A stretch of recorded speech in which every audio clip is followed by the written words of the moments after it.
Well, good afternoon, everybody. We're afternoon. I don't know when you're listening to this, but we are in our book club, and our book feature is Mishkat's Unseen, Unbroken, and we're getting into some deep stuff and lots of interesting topics that we're going to talk about today. Chapter 5 uh, gets into kind of a faith piece and kind of individually where you are and kind of how you, I'm going to say, show yourself with your faith, because I'm sure we're all different. I don't mean in our faith, but I mean in how we present ourselves. And then we move into some more. I'm just going to call them more stories, And I know what hit me was just the commonalities of war and the what do I want to say the I what war I remember the Vietnam War because my husband went to Vietnam and I was on the campus of PLU where there were lots of people objecting to the war, and I felt very torn. Mhm. You know what I mean? My husband was over there. He was didn't unsafe, and I was there on campus, feeling very torn. That's all I can say. I was very torn. And of course, when the Vietnam guys came home, there was nobody appreciated them. No banner. Definitely got the raw end of the deal, and some of them are even dealing with that today. And war is just unsettling. It Mhm. doesn't matter where you are, whether you're a person in the middle that can't find water. And I want to hear a little bit more from Mishkat about that commonality of water, because I think it's really important. That water metaphor is huge. And then the tornness of it, I felt a lot of you being torn, not only with your own family culture stuff and your faith stuff, and then the country stuff. Yeah, right. So I just kind of want to open it up to, like I said, I sort of want to start with the faith stuff, you know, and I guess I'll start just because I'll tell you where I am with mine. In my family, we didn't do faith or religion together at all. My mother sang at a church. My dad didn't want to go to that church. He sat home and listened to the radio. And by the time I was, I would say 6 or 7, I went to church with some friends. I went to church because I wanted to. So it was really important to me. I've always had a pretty deep personal faith. Got really strong in it in my 20s. And then, it kind of carried on today, but it wasn't at all what I saw at home. And so I sort of related to a little about what you talked about. So, how has faith presented or not presented itself to you, and culturally, was that something you learned from your family? Where did you learn it? Well, thank you for that engaging opening discussion, Sue. I learned faith from books, to be honest, from Mhm. reading about it Yeah. rather than practicing it. Hmm. And then slowly I began to develop this relationship or spiritual relationship with this massive superpower that Yeah. exists upstairs. Hmm. And I didn't try to put a label on it. Hmm. All I did, and I still do that, I feel there is a strong spiritual power over there. And I'd like to connect with it. I connect with it through values Hmm. versus labels. So I connect to it through values such as justice, fairness, honesty, accountability, and charity. And I believe that, being charitable to everyone around you, including animals, pets, trees, that gives me that gives me peace and gives me power as well.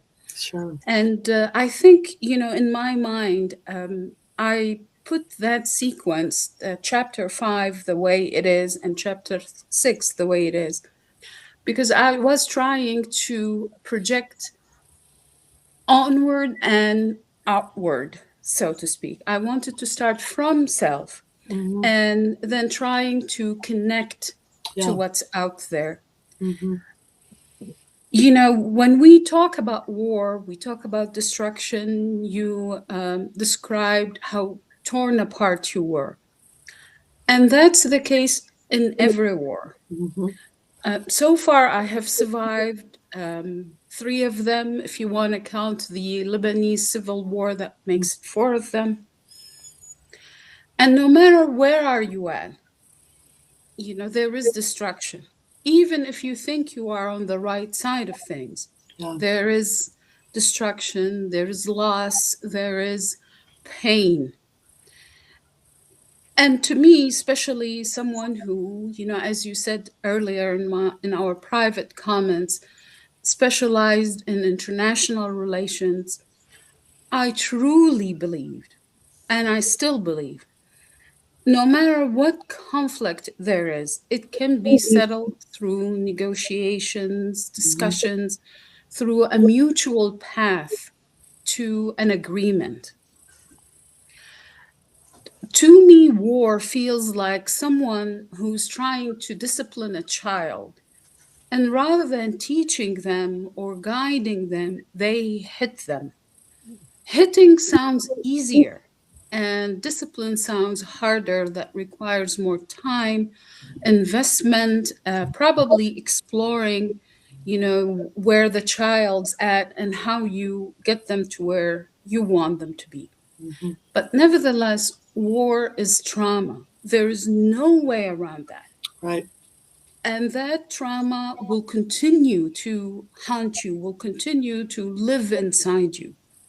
And healing takes time and money and effort and willingness too. Yes. Hmm. So, all these somehow makes you think inward. Hmm. So, what's going to help me heal? Sometimes it's faith, sometimes it's your spiritual beliefs, but again, connecting to that spirit that's out there without label, without a performance, without anything that says this is right, this is how it should be. And again, if you think about it, this is how war starts. So this is the path that is correct. If you are not here, then we're gonna fight you. Hmm. So having these judgment, having the separation, either you are right or wrong, Right. that what creates conflict, whether it's an inner conflict or an outer conflict, Hmm. that's a minor issue, but the Right. conflict is at the core of this conceptual framework. Well, and as you were talking, what jumped out at me was, um, hitting or conflict Right. produces cutoff. True. And if I hit, then I can say I'm done, and I don't have to process it. Hmm. If I discipline, then I have to work with the child and find out how they process and process with them. And it takes time, like you say, and it's far more difficult than just WAP.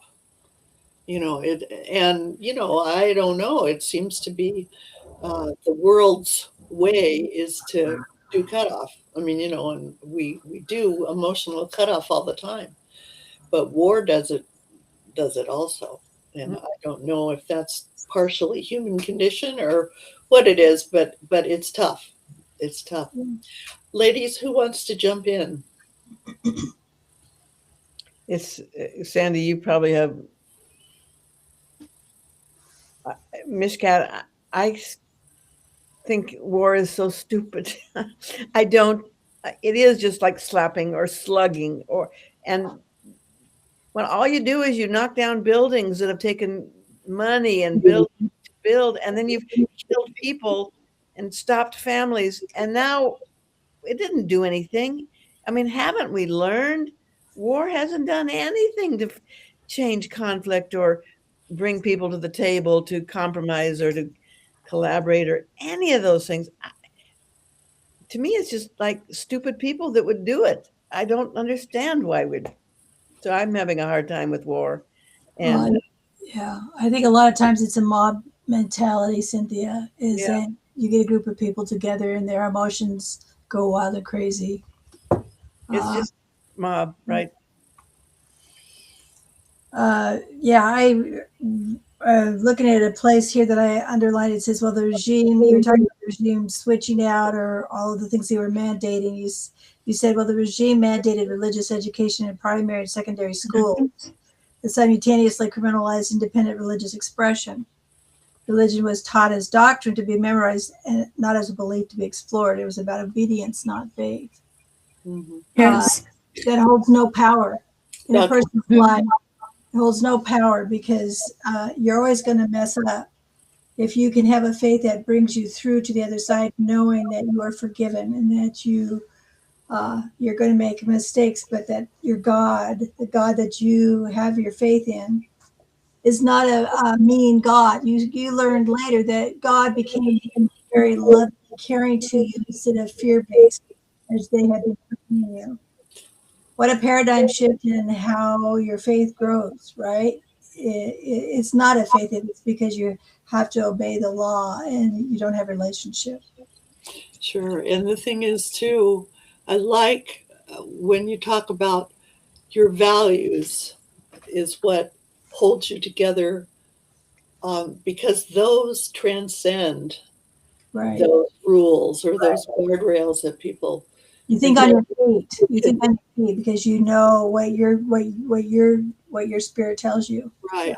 You know, and then it allows your faith in your God to speak through those values, and you can hold those steady in a personal way. You can't hold them steady in a global way, really, other than other people that are thinking the same way you are. But you know, it's God is really a personal God.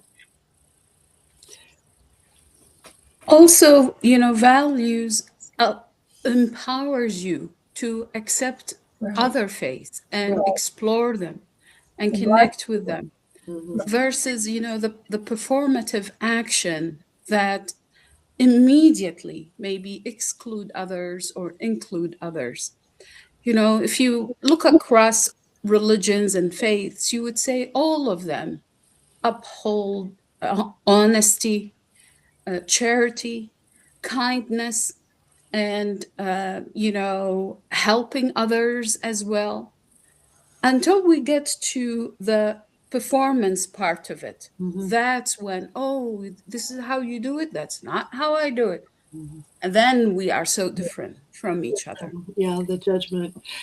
Have, Exactly. in your experience, because you had to live through looking to the values and sort of noticing that in your students and the people that you worked with, was that satisfactorily transformative for you to work on that level with people rather than thinking of the right or the wrong? That helped me a lot. After the fall of the Hussein regime in 2003, I worked in the nonprofit sector. And it happens that the office was next to one of the oldest churches in Iraq. So I stopped by and I start talking to Father Ramon, and we just talk, and oftentimes it can be a little philosophical. So he would ask me, what is God? And, he would elaborate that God is love, and I would nod and appreciate that. And then there were times when it was really difficult to hold the ceremony and the Sunday prayer, even though I was very much pro holding it. But I still remember that he said, I cannot risk the lives of others. Maybe I can risk my life, but not the lives of others.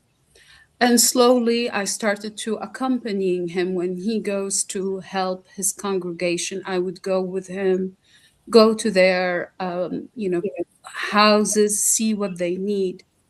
And then I connected with the Red Cross, and they sent me shipment for, handicapped.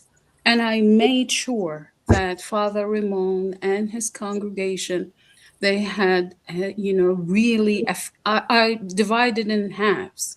I gave him half of the shipment, and I reached out to other people who also needed the shipment to help their loved ones. But, working through values and seeing these common values helps you accept everyone, Sure. including, um, connecting to nature, connecting to pets, animals, any living being. Until now, I find it very difficult to, let's say, dispose of flowers that are wilted or they look like they are dying. I make sure, like, I keep flower, put water, make sure that they are okay. A little leaf, that I see here and there, I find it difficult to, get rid of it. Hmm. Similarly, being kind to animals and pets and think about them as our partners on this earth, you know, not objects that we need to conquer or we need to subjugate. Hmm. For me, cutting a tree or hurting an animal, it's a crime. It's very painful. Hmm. And I wish we can, as human beings, connect through these concepts. And that's the spirit of chapter 5. That's the idea of it. Hmm. No matter where you come from, you can come from whatever country, but these essential values, being honest, being truthful, taking accountability, Hmm. standing up for justice or serving justice, that really matters. It can change someone's life. It can open up a door for somebody.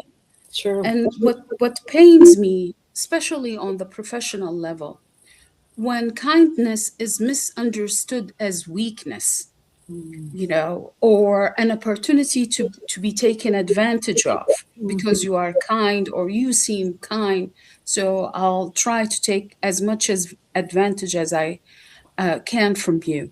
Hmm. Kindness is strength. It And is. if we can take 1 minute to imagine how the world would look like without kindness, Right. Yeah. now maybe we can see the value of it. Yeah. I remember hearing somebody give a talk on meekness, and that meekness sounds so weak, but it isn't. Meekness is strength, um, to hold that value and not give give in. And as you're talking too, the other thing that jumps out at me is kind of the division between spirit and flesh.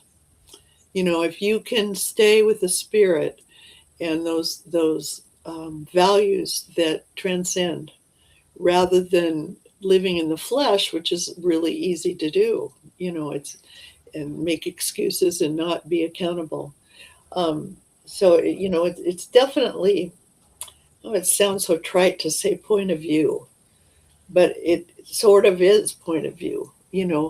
There are people that I think it's really hard for them to live in a spiritual mindset. That I know people that it just doesn't seem to be who they are, and then I know people that are very connected to the spirit, and there it's just a dichotomy. It's it's that tornness again. Anything else? Chapter 5, faith. Yes, Cynthia. Um, I have two thoughts, Stu. I think people don't show you their spirituality. They actually have pushed it down again because I think religion has done this to people. Mhm. Now there's such a reaction to religion that people forget that I can just go inside me and find my spirit. And a lot of people have just pushed that away. So Mhm. I think we're coming back to that in this change that's happening in our world. My comment to you, Mishkat, about chapter 5, you opened my eyes to the control of the people and the control of women in Iraq and Iran and Lebanon, all of those countries, because I thought it was religion that was controlling them. And when you talked about religion being only taught up through fourth grade, and then you were supposed to just forget it because now you're an adult or whatever grade, it's the regime. I now understand it's the regime that is controlling the people, and the regime isn't that old. Religion and spirit is from the beginning of Yeah. civilization, whatever. And but the regime, and then when you realize, oh my God, the regime is what's controlling 50% of the population. What if Fatima and had been acknowledged? It could have switched on a dime, and all of those countries over there could have been valuing women. It, it has nothing to do with, anyway, I was struck with, oh, this isn't a religious control. This is a regime control, and it just so happens whoever got in. Mhm. Whoever has the most power. Yeah, Exactly. and they killed all of Fatima's family and her children so that she couldn't carry on. Right. Exactly. Yeah. Brutal, Um, brutal stuff when Oh, governments take over. again, a man took over. Yeah. um, It's tough because here you go again with the kind of the split between the flesh and the spirit, because people must at some point get so hardened that it becomes evil, Yeah, because right. there is evil in the world. Yes. And there's just such a difference Well, between if it's regime, maybe maybe we could work on voting it out. exactly. Maybe Exactly. we can't.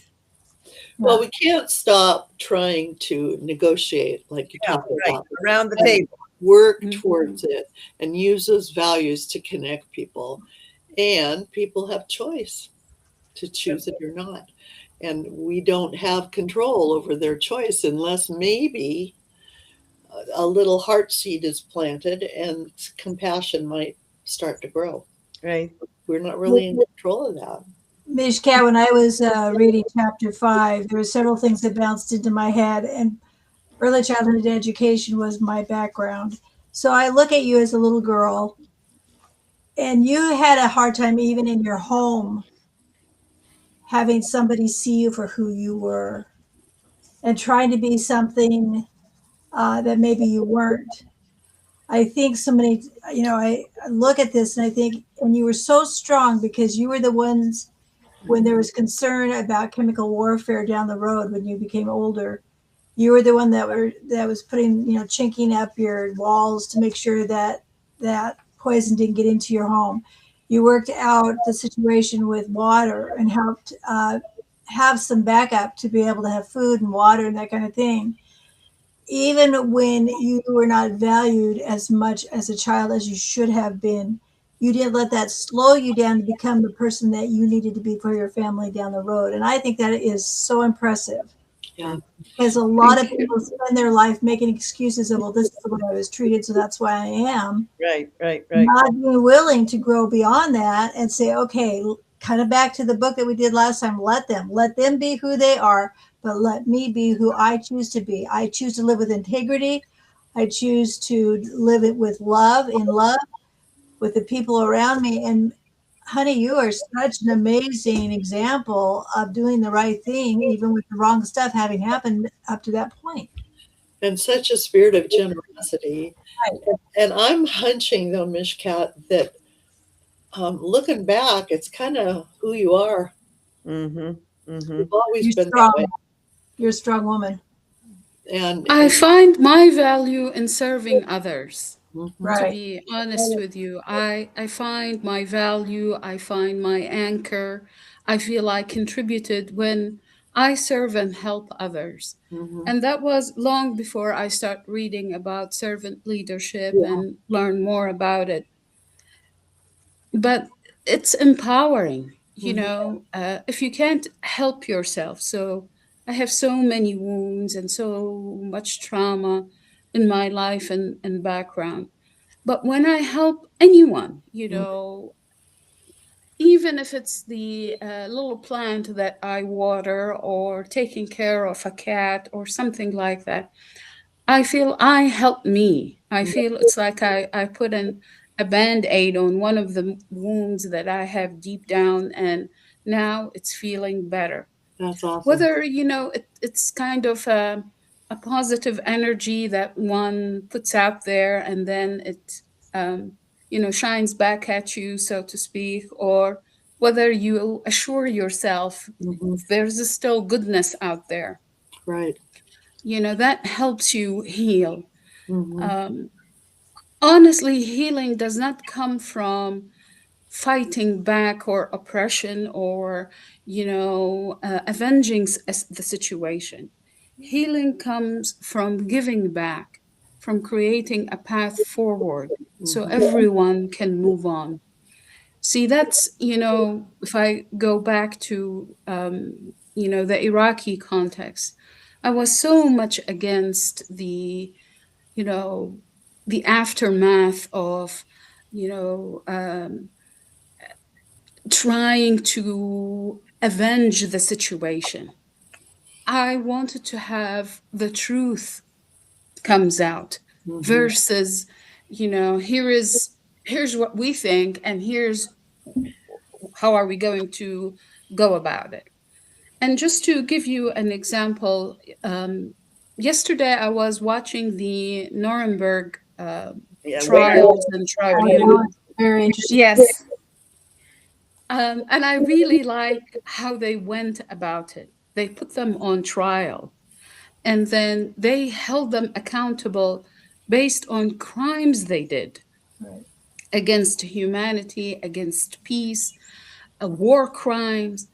When it came to prosecuting Saddam Hussein, they held him accountable Hmm. for a failed attempt on his life. And then he, went and punished the entire village where it happened.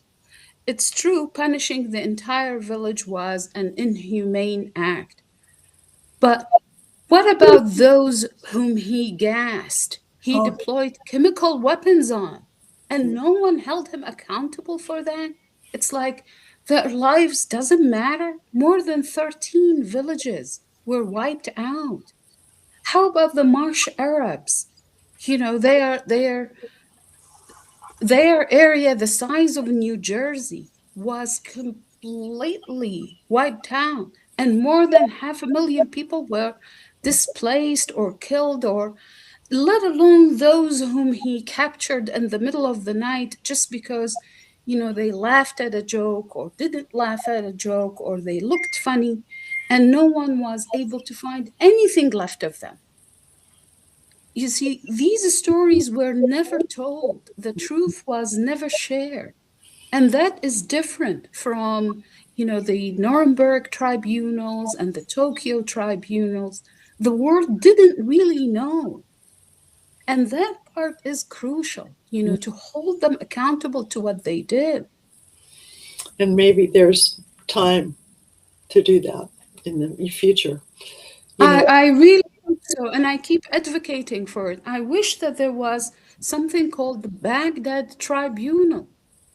The entire region suffer from lack of respect for human rights.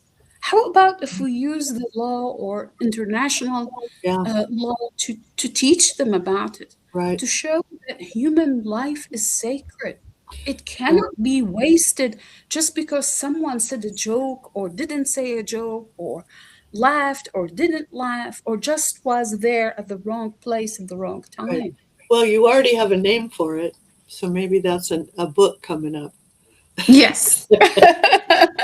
So I have a question for you before we'll kind of move on to chapter 6 in a second. But what would be your advice to? I'm just going to personalize this. What would be one thing you could tell me to do or act upon to stop my heart from being hardened when I get wounded? Connect with your higher self. Each one of us has a higher self. Mhm. Oftentimes, we tend to not connect with them, or we tend to overlook it, or, go with the flow, whatever the situation is. Sure. But connect with your higher self. And I have to tell you right off the bat, it's not easy, it's challenging. There is an inner you that wants to, teach them a lesson, to, maybe hold them accountable if they did something wrong. Mhm. But nevertheless, connect with your inner self first, and then see what direction you want to go. Okay, great. So can I read one thing that I saw found Yeah. really intriguing? On page 79, you had gone to your mom had wanted you to try to be in a dancing group. You went on an audition. You came back out, and you said, "I didn't become a dancer, but I never forgot that day. It showed me how easily a society can confuse discipline with virtue, silence with respect, and conformity with faith." I think that kind of wraps your whole chapter up there. Hmm. Yeah. That is true. I remember that audition vividly. In Iraq, we have a ballet school. It's music and ballet. And it takes a lot of, work for a child to be, let's say, brought in before the committee. At the time, my father was working with the art school. It's a different school, but of course there are connection. Fine arts and ballet, and music, they are not far-fetched. To be honest with you, I personally felt like I have been dragged to do something. You didn't want to do it. Yes, and you know, I didn't feel like I'm connected to this, even as a child. Hmm. But I went ahead and did it anyway. And of course, they ask you to stand on your tippy toes. I was a little bit on, the overweight side. I wasn't very slim or slant. And then in terms of music, they ask you to clap the tune you are hearing. And I was never good at that. I'm never good at it until now, even when I try to sing along, or, join the group in a song, I try not to sing too loudly, or maybe even just move my mouth so as I'm participating. But that's not in my wheelhouse. It's not Right, something I'm good at. right. So deep down, I felt like a sense of relief, when that didn't take place, or when they didn't accept me.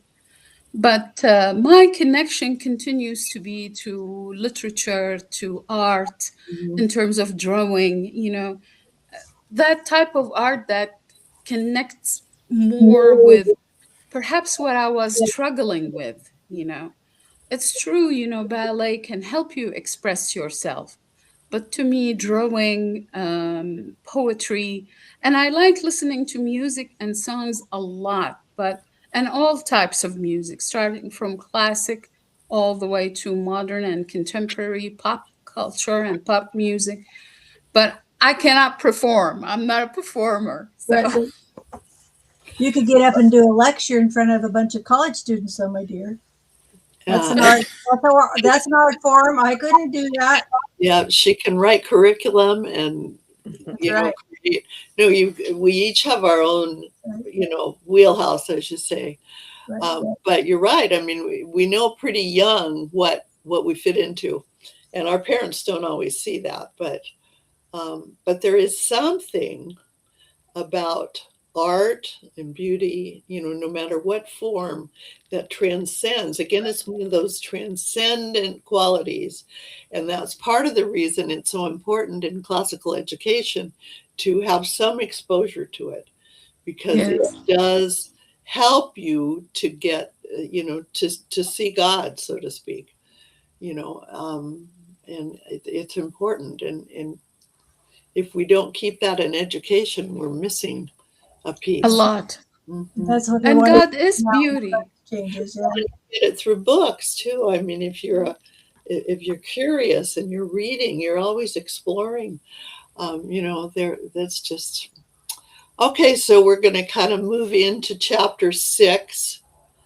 Um, so who wants to jump in with some statements about chapters? Isn't that where we are next? 6? We are. Okay. Yes. Okay. The second war, the third in my lifetime. So, who would like to jump in? You must have just had a lot of reason for fear, Mishkat, when you think about being in a war zone over and over and over again. I don't know how you did it. I don't know how people do it. I couldn't imagine the noise, the fear of going to bed and hearing the Right. bombs and the airplanes and Right. the guns in the streets. I just can't imagine trying to. How old were you during this third war of your lifetime?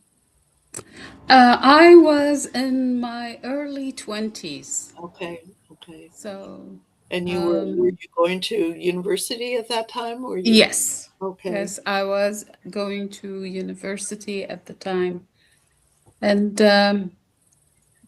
honestly, I sometimes wonder maybe I was able to deal with it because I was young. So nowadays, my son noticed that the minute I hear a sudden noise, I jump up and down unconditionally.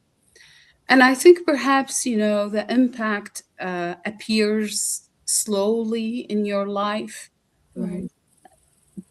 but still, living through these dark times, difficult times, challenging times, there is a lot of uncertainty. And to be honest with you, that certainty maybe doubles and triples when you are a woman. mhm, I still have nightmares, until this day about what would have had happened had I stayed. mhm, You know, being a woman without help or support, or without a husband, without a father, a brother, someone, a male figure who can defend you against a society that is, stacked up against you, makes you very, very vulnerable. Yes. vulnerable but strong. True, You had to but develop muscles that other people haven't had to develop. so you would feel the adrenaline, Mhm, pumping, and you will take charge. At least this is what I did. I took charge. I mhm, helped, organized, stayed informed, tried to make sense of things around me, and as much as possible, create a little bit of a peaceful environment for those who were with me. Keep in mind the last war, the 2003 war, I had a child, mhm. young boy. He was three years old, Wow. literally.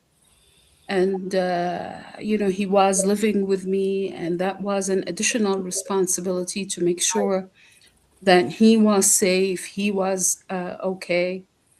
And at the same time, caring for my elderly father, which is always the responsibility of the women.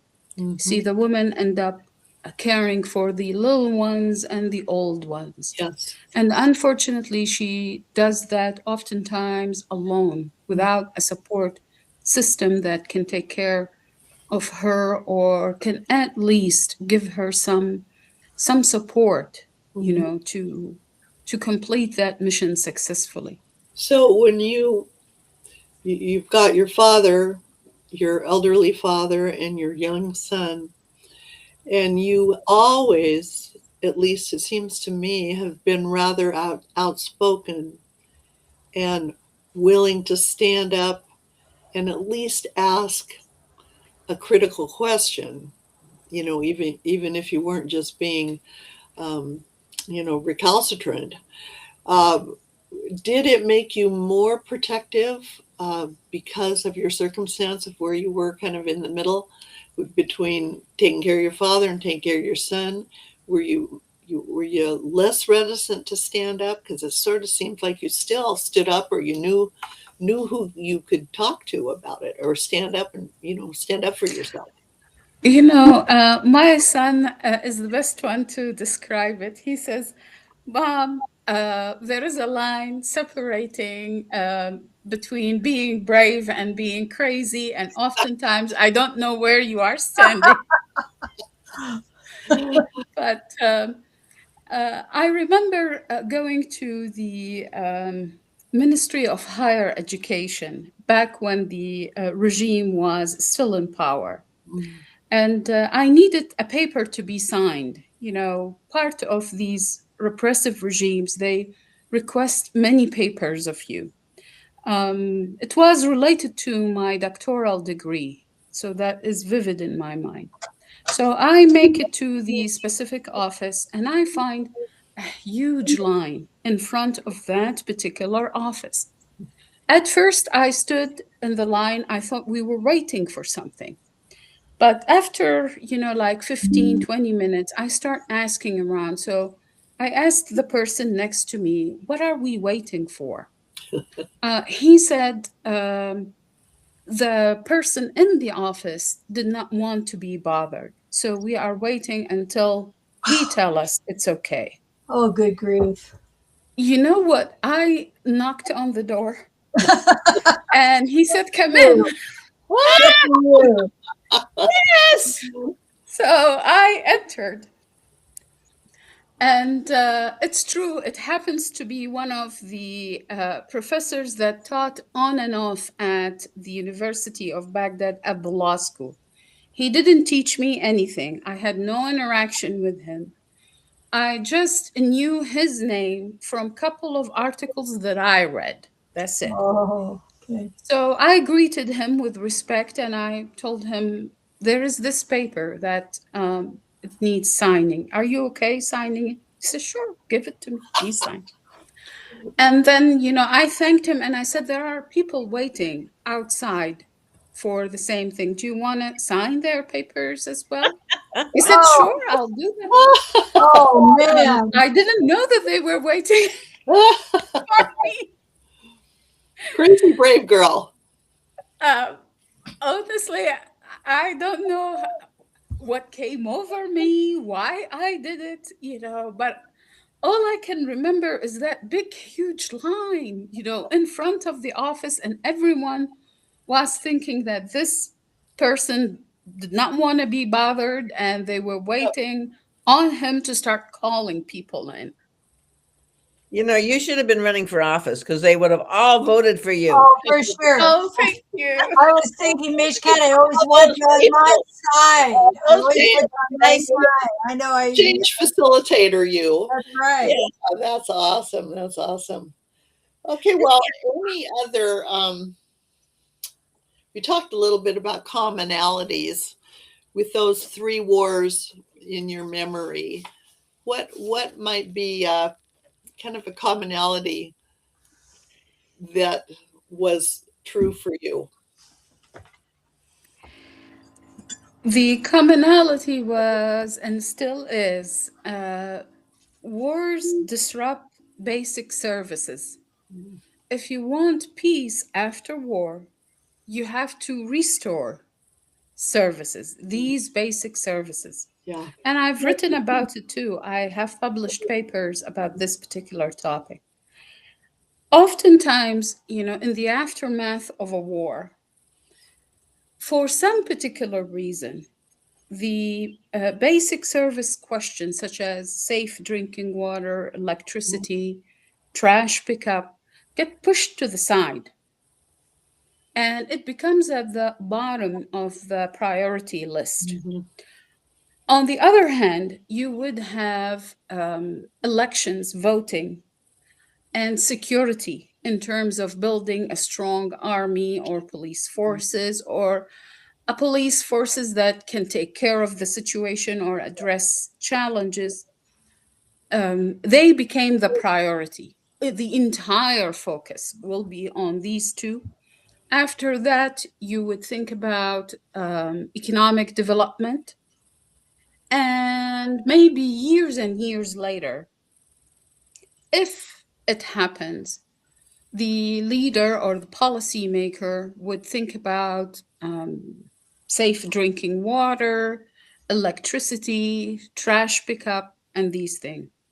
The reality is, it's the exact opposite. Yeah. You cannot build peace, you cannot rebuild the country, whatever the situation is, if the group of people that you are working with don't have safe drinking water, reliable electricity that they can afford, and then trash pickup. Right. The reason is, lacking these basic services, it, you know, cut the relationship between the Mhm. citizens and their governments. Right.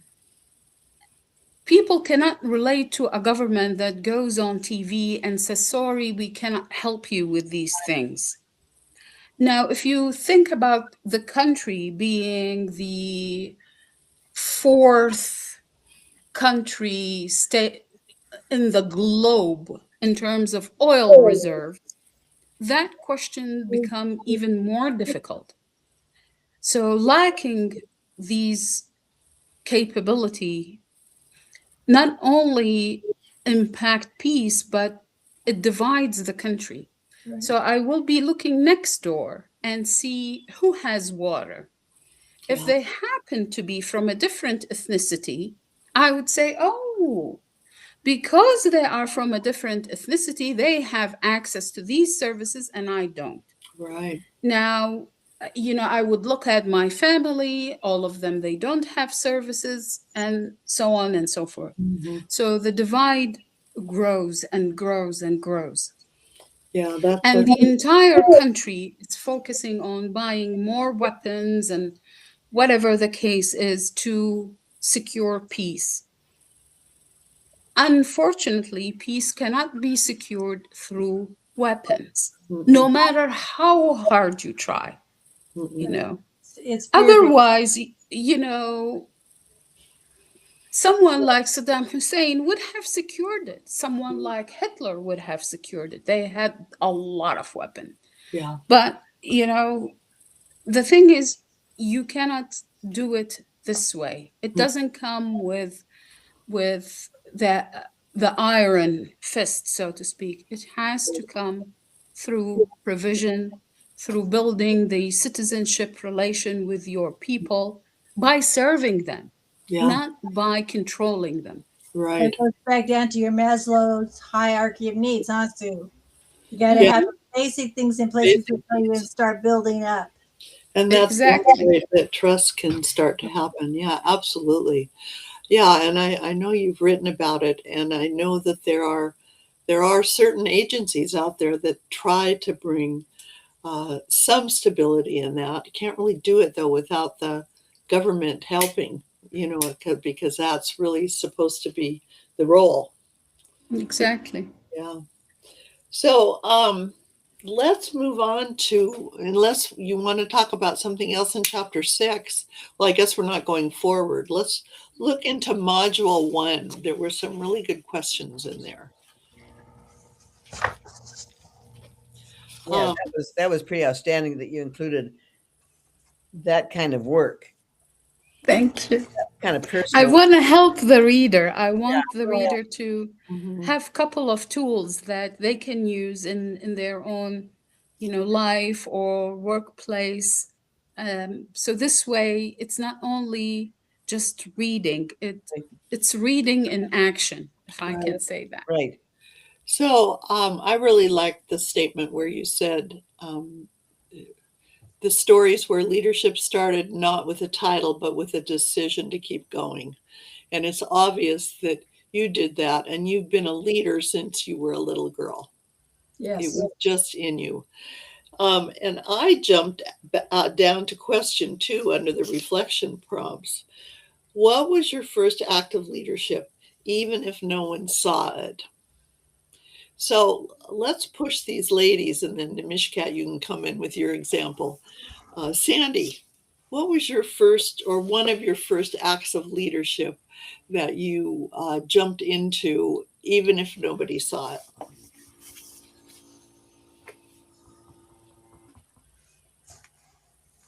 It's a tough question. Yeah. It Yeah. is.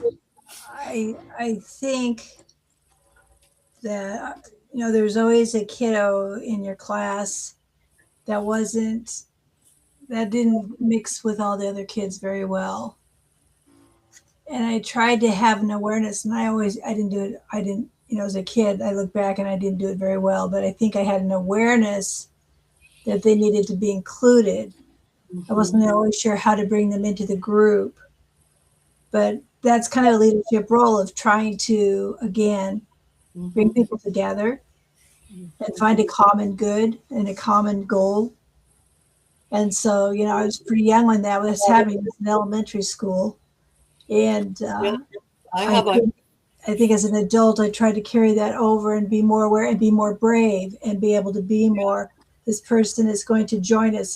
They're going to be, we'll figure it out. Yeah.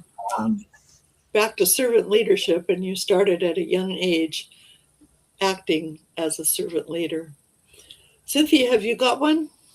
Well, for me, leadership, I started working very young, and I loved working.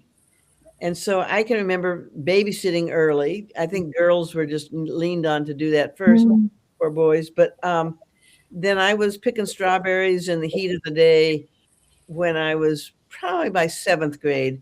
Uh-huh. And I would stay for the full day instead of just half a day. I felt like that was leadership. I felt like I could set Yes. a standard for myself. And I'm a little bit like what Sandy just said, is I notice when someone new is in the room or when someone new comes to school. It took me to middle school years to be able to say, we need to involve so-and-so in the overnight sleeps that girls would have, or we needed to include so-and-so in girls clubs. Just the person that sees the new person entering is helping provide leadership Yeah. at a young age. Yeah. Servant leader and a hard worker. Mhm. And I would say that probably is you today too. It just feels comfortable. It's like, I don't think leadership, like Mishkat is the most natural leader I've ever met. And at such a young age and in an environment that gave her no support right. about even if no one saw it, she was doing it against the tide. I at least was maybe thanked by teachers, I bet you weren't at first. I probably have a not. feeling it was just you. Yeah. Same with Sandy. And Mishkat, it's just who she is. Yeah. And she was, but you acted on it. You know what I mean? Mhm. Mhm. I'm not so sure I was the person who always noticed the one who needed to be included. But I pretty much, if I was ever asked upon, or even it was innuendoed that I should step forward and do it, I did it. I remember I wasn't young, but I probably did this at a younger age too.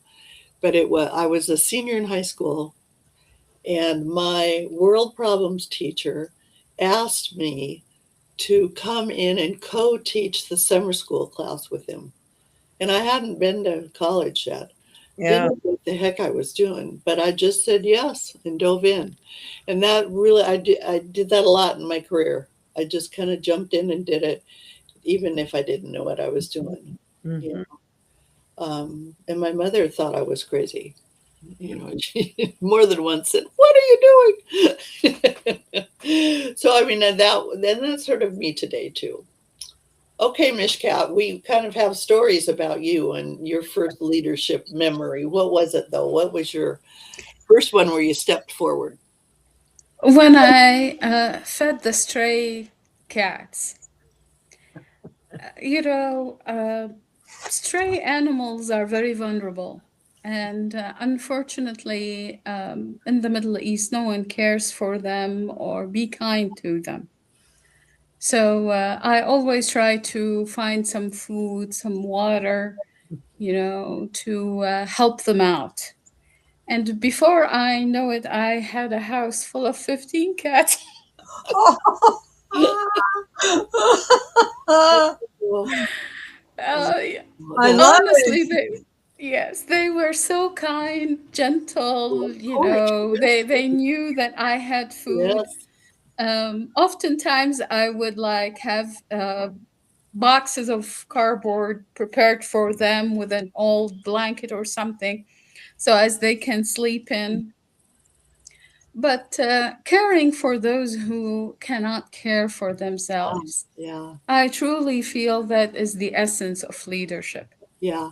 And you do that today. That's your heart. Mhm. And I think of the scripture that says, the least of these, care for the least of these, my brethren. And the fact that you Yes. see the need and you have a heart for it is very, very important. And I think, Sandy and I kind of try to do this through our podcast, but it's so important when you see a trait in somebody to call it out because Yes. they don't always see it themselves, and That is so true. that's a good way to kind of foster it and help it to grow. It's like giving the cat some water. It's like giving the plant a little fertilizer. Try to help it to come out because in the day-to-day world we don't see it. We don't see it ourselves. And And it's critical to call it out for children. mhm, Literally recognize children because often leadership is not innate the way it is in a mishcat. yeah, It has to be encouraged, recognized, supported, and then it will grow. yes, absolutely. And I just want to mention one thing about calling it out with kids. Make sure that you check with them about what they heard you say. Yeah. Because sometimes we can say things to kids and we could maybe not say it in the right voice and they could take it wrong. And especially vulnerable are the girls that are like 7 and 8 years old. Yeah. They take things wrong. So if you do call it out, and I want you to, make sure you check. So, honey, what did you hear me say? And Mhm. help them to get some vocabulary around it. Mm, Good. that's a very good way of doing it. Because vocabulary is powerful. Mhm. That's how you learn to step forward, Mishka, was reading books and gaining new vocabulary that, caused your brain to, Right. your knowledge to deepen. Okay, so I'm going to wrap this up. We've had a wonderful session today, but we're going to start with what's one takeaway. So, Sandy, what is your one takeaway from today? Well, I think one of the things that I was looking at when I was reading this is that there's nothing new under the sun. We look at what's going on right now in Iran, and it's just kind of like the same story over and over and over again. Who's going to be the new leader, and will that leader be any better than the one that was there beforehand? What does that look like?